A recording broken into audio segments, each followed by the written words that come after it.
Alright. Today is a video I've been meaning to make for a long time, but, we haven't gotten around to it. And I need Eli here, because we have Odyssey, and it's a big video on Odyssey. And it's the video of our top, our whole review of the game and our kingdoms in favorites, the least favorite to favorites. So, we did the 16 as we aren't counting the darker side as it's not really a kingdom. It's a final challenge, so. Number 16. Let's start with that one. Our least favorite kingdoms? Yep. My least favorite kingdom was... You go first. I got Cloud. Bowser's Kingdom. What? I did not like Bowser's Kingdom at all. Wait. You're saying Cloud is greater than the Bowser Kingdom? Yes, I hated Bowser's Kingdom so much. No. Yes. So you're saying this kingdom is greater than that? Yes. What do you mean? What did you hate about that kingdom, Bowser Kingdom? I just didn't like it. I just didn't like the whole Feudal Japan theme, as a Bowser Kingdom, and I couldn't get past that. It just didn't work for me, and I completely disliked it. I hated the Cloud because it's small, it's boring, it's not really fun. It was used for a boss fight, and that's it. It's just a really bland kingdom. Dude, I spent a lot of time doing the puzzle challenge there because it's so much fun. It's alright. Number 15. Moon Kingdom. Ruined. Where are these small kingdoms for you, Rain? Dang. Right above those. I'll go first with the Ruined, I guess. It's the same thing as the last one, but the story, the backstory of the whole Ruined Kingdom is better, and it's a little bit of a better kingdom. There's more to do. I didn't like Moon Kingdom as much. I liked the anti-gravity. It was such a bland environment. It wasn't much to do. Alright. Number 14. Ruined Kingdom. Cap Kingdom. See, I feel like this kingdom would have been a great kingdom if they had just expanded on it more. Cap Kingdom, it's your generic starting world, in my opinion. And that's really about it, but after 16, 15, all other kingdoms above it are really good, in my opinion. So, except 15, 16. So it was a really hard sort of decision between 14 and my top 3. So, Cap Kingdom, it's still really fun. It surprised me more than I thought, so still a pretty good kingdom. Number 13. Cloud Kingdom. Lake Kingdom. See, same thing for Ruined Kingdom. If they expanded on this, maybe even gave the Cloud Kingdom citizens and such. Lake Kingdom, I was really looking forward to it. Because I thought this was going to be our ghost level, but it wasn't. But it's an average size, and it is one of the first times you get to swim with a cheap, which is a plus, but it is a little generic, and it is pretty small, and there's not a lot to do except, collect the moons. It's still a pretty enjoyable kingdom, as is. Yeah.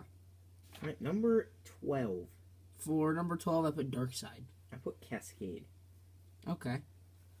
I just didn't really like the theme for Dark Side. It was it wasn't original or anything, and all the stars were hint hearts. And it just wasn't very appealing to me.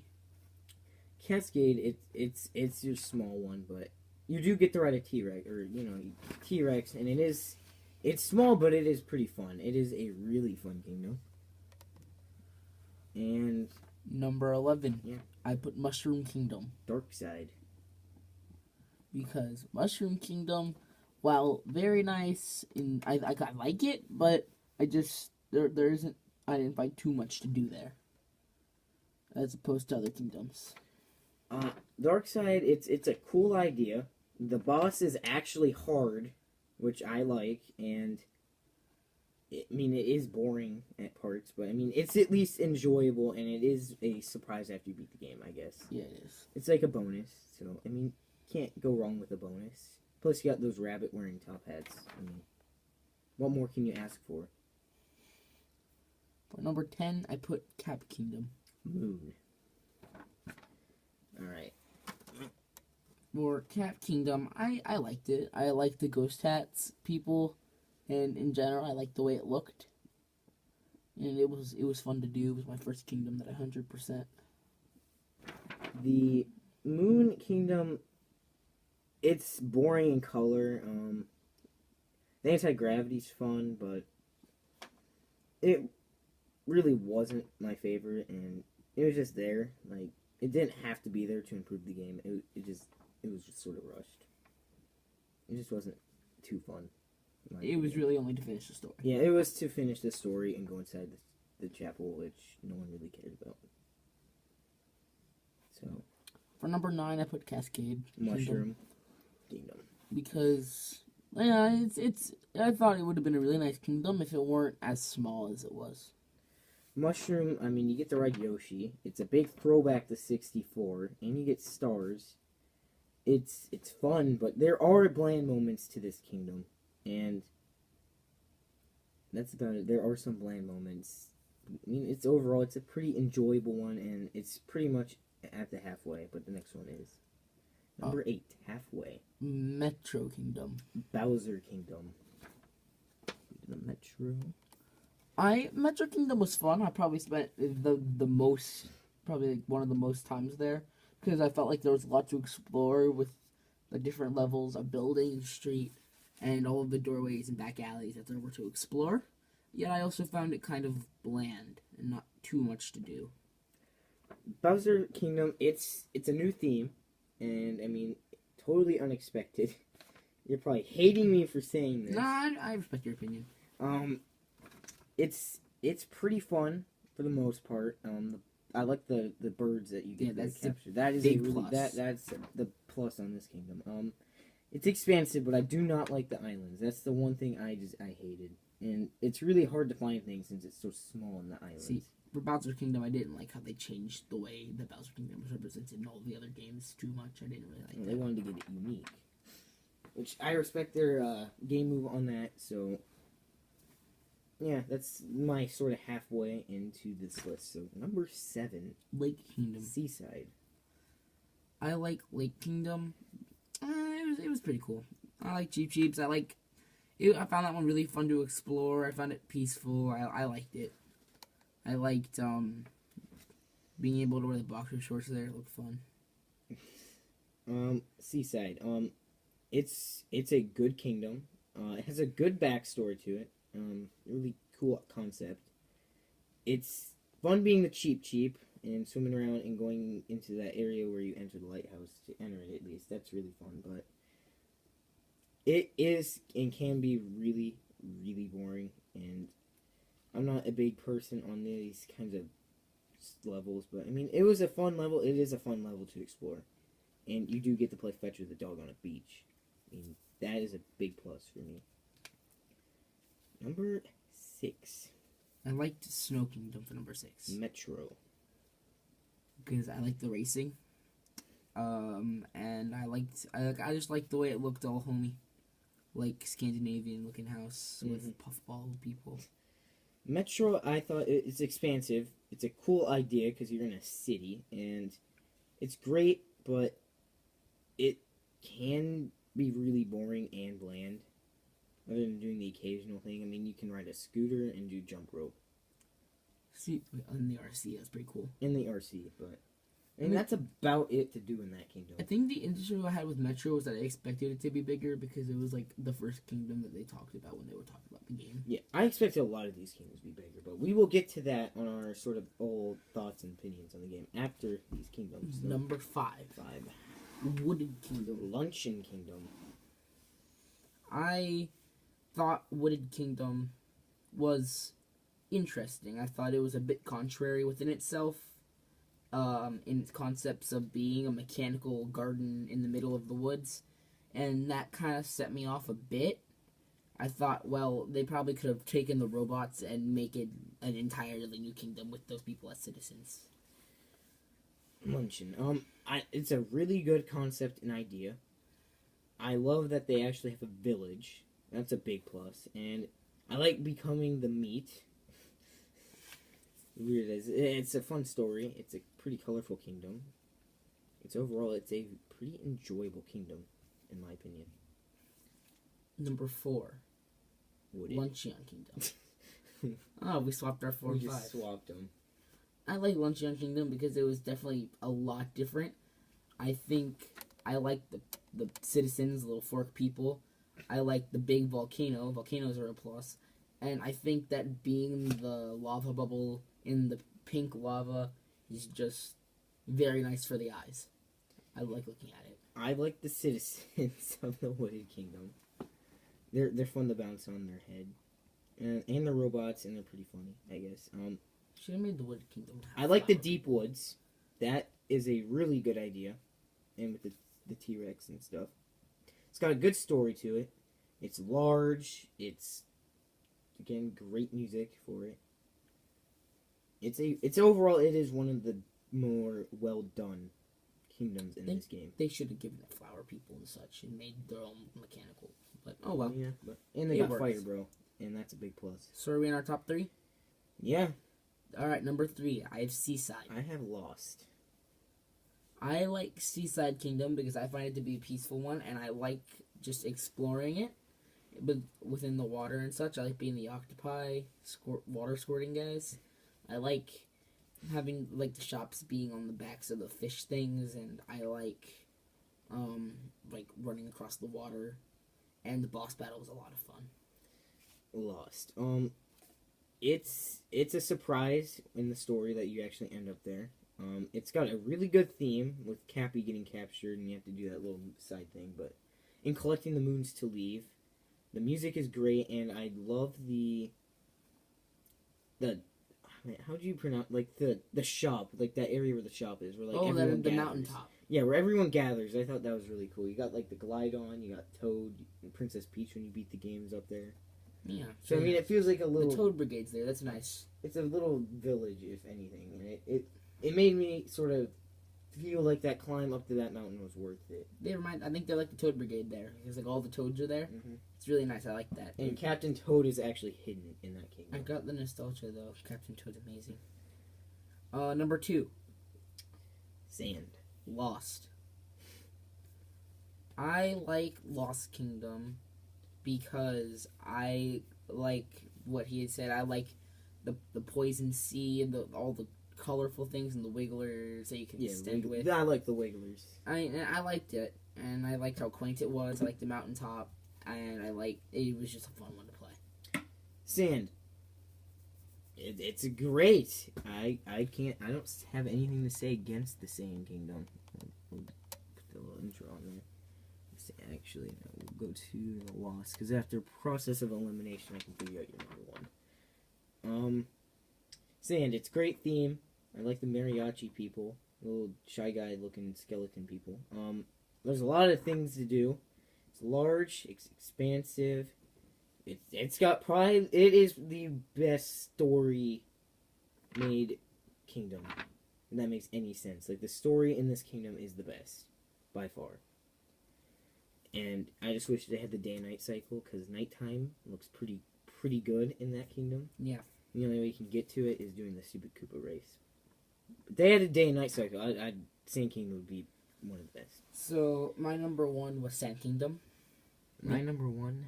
Oh, you can go. Well, I think the Sand Kingdom was nice. It was one of the first big kingdoms you got to explore in the story. That alone has a big impact. I like the quaint village, and sure, there's a lot of sand, but there's still places to find and things to do there, like the Jaxie, and I just like how expansive it is, and the people there are really nice. They're fun to see, and it's just great. And Tatsurana Town is pretty good. I love it. Yeah. Now, my number 1 is the Snow Kingdom. Now, I came into the Snow Kingdom thinking, alright, it's going to be an interesting kingdom. I didn't know what to expect, and just right off the bat, when you just come off and it's a blizzard, you're just like, oh, shoot. And so you just find your way to the village. You can hear, Christmas music almost. So it puts you in that mood of it's pretty cold. So you go into their village, and it's hidden. And you can do the races, which is the best thing. And there's a hidden track in there, too. Which, when I found it, I was like, dang, yeah, this is definitely number 1 now. Because I love the polar bear racing. I love everything about that kingdom. it's the right size, and there's a lot to do in just that kingdom alone. So, yeah, now with our overall thoughts of the game. I think some of the better things about the game were definitely the costumes. Who doesn't like wearing the scientist spiky hair and boxer shorts? I liked the diversity between kingdoms, whether you got the super uber realistic Metro Kingdom, or you got Luncheon Kingdom, which is basically just colored polygons. And it just so much contrast. I think it looks really nice, especially when they're all together in Luncheon Kingdom. You can really see the differences between the citizens. There are lots of moons to find, and a lot of post-game activity that will keep you busy for a while. The ending, the end of the story was nice. I really liked that. The capture abilities in general. I liked how, Nintendo could have gone with the Koopalings, but they instead decided to take the slight risk and create the new characters of the Brutals, which worked very well. Yeah, the Brutals are cool. Alright, I'll go with my positives, and then we'll share our negatives. Alright, my positives are the free roaming aspect. Of course, the free roaming sold it. The dressing up, just the customization, that's a really good factor. The no one-ups is a pretty big one, too. I mean, you really aren't going to die much in the game. I think I've died maybe 10, 15 times. I've died a whole bunch. No, I don't die much. Just post game is really fun. Just go around all the kingdoms at your own pace and not rushed. And the Brutals are fantastic. They're funny. They're unique and cool. They're new, better than the Koopalings, I guess. In that sense. They left out Bowser Jr. Just saying, but I don't know. I think the story was nice. The story was really good, and the ending, pretty good. Negatives. As for the negatives, I thought the kingdoms could have been bigger, especially with this whole push on free roaming, that they could have made the kingdoms bigger. The story was slightly lackluster and very linear, and I think that the motion controls were very forced upon the player. Even though half of the buttons do the same thing as the other half, they could have configured a way to do it without motion controls. Yeah, definitely. I don't want to be sitting on like a school bus or in my classroom jerking my gamepad to the left to do a spin throw. My negatives are it's easy, the bosses are really easy until you get to like the dark side, then it gets pretty hard. The story is a little bland, it felt a little rushed. The overall kingdom sizes, they are way too small. And it's just, basically everything Eli said. But out of 10, I'd rate this, I'm in the range of like an 8.8 to a 9.2. I'd probably rate this game a 9.4. I really like this game, and I thought if there were improvements, it can be fantastic. Oh, definitely. I think this is definitely one of the better games released on the Switch. This and Breath of the Wild are contenders for Game of the Year for sure. Yeah, I know. ARMS isn't a contender of the year, but I also really like ARMS. ARMS is pretty underrated. I love that game. We all know what's gonna win Game of the Year is 1-2 Switch. Oh yeah, dude. But anyways, this game's fantastic. Great game. If you have a Switch, you should buy it, and I think this game is worth buying a Switch for within itself. Now, if only they'd add, like, maybe Isle Delfino would have been nice, maybe a Clockwork Kingdom. I would have loved the Clockwork Kingdom, but that doesn't matter. A Ghost Kingdom is one they forgot. Cat Kingdom kind of worked for that. But I really liked this concept. I think for the next Mario game, they gotta just go with this. I don't think they can do this all the time, or else it'll lose its touch. Yeah, but I think linear games are actually bought more than the exploring ones. I think if they stick with more linear ones for a while now, like not too long, but if they stick with a couple more, they'll be okay, and then release another big one like this. Yeah, this was definitely one of the best games of my year here, in for the Switch especially. Nice change of pace for Mario. Nice game for the Switch. I like the concept. Nintendo's going with that free roam. You got Breath of the Wild in this, so they're really pushing it. I think that's all. Yeah. Thanks for watching. And one more thing. This or Breath of the Wild for Game of the Year? Which one would you prefer? Comment that. Comment your ideas. Thank you. Like, subscribe. Goodbye. Team Breath of the Wild? Team Super Mario Odyssey.